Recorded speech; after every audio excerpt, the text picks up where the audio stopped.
berlangsung di rumah kediaman anggota DPRD Provinsi Gorontalo, Meike Kamaru. Fraksi Partai Golkar DPRD Provinsi Gorontalo mengikuti acara puncak perayaan hari ulang tahun ke-56 Partai Golkar yang digelar secara virtual di Jakarta. Selain anggota DPRD dari fraksi Partai Golkar, acara ini juga turut dihadiri oleh pengurus dan anggota DPD Partai Golkar lainnya.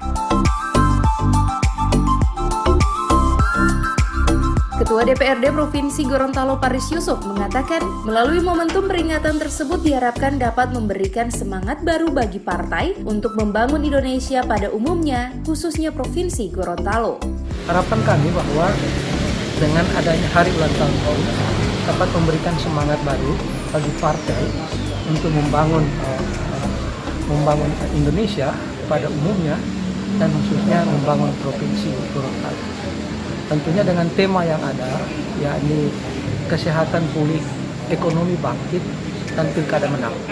Inilah yang harus kita pegang tagline ini, dan tagline ini berlaku secara nasional. Khususnya masalah pilkada, tentunya kita berharap agar supaya calon-calon dari Partai Golkar maupun yang didukung oleh Partai Golkar maupun yang diusung oleh Partai Golkar harus memenangkan pilkada untuk tahun ini, sebagaimana target daripada Ketua Umum adalah 60%. Sementara itu, Sri Kandi dari Partai Golkar, Meike Kamaru, menyampaikan rasa syukur karena dapat menyaksikan langsung secara virtual puncak hari ulang tahun Partai Golkar dan mendapat pengakuan dari Muri dengan peserta terbanyak. Sebagai kader Partai Golkar, di dalam masa pandemi Covid ini, kami bisa melaksanakan tasyakuran 56 tahun Partai Golkar melalui virtual, dan ini diakui oleh Muri. Jayalah Partai Golkar, Gorontalo Golkar, Golkar Gorontalo, menang, menang, menang.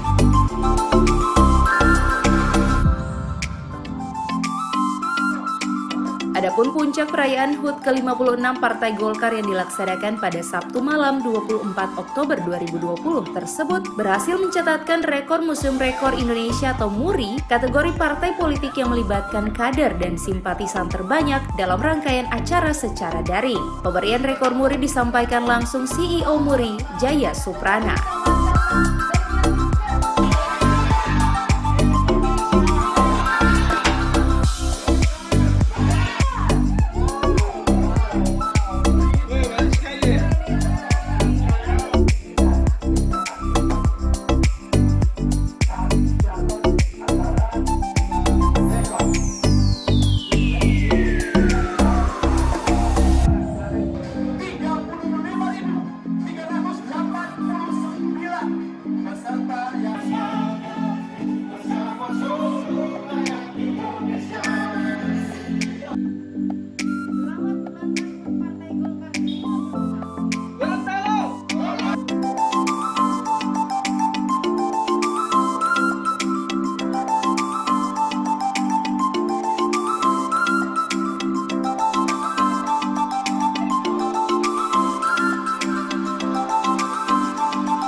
Liputan Advertorial Mimosa TV.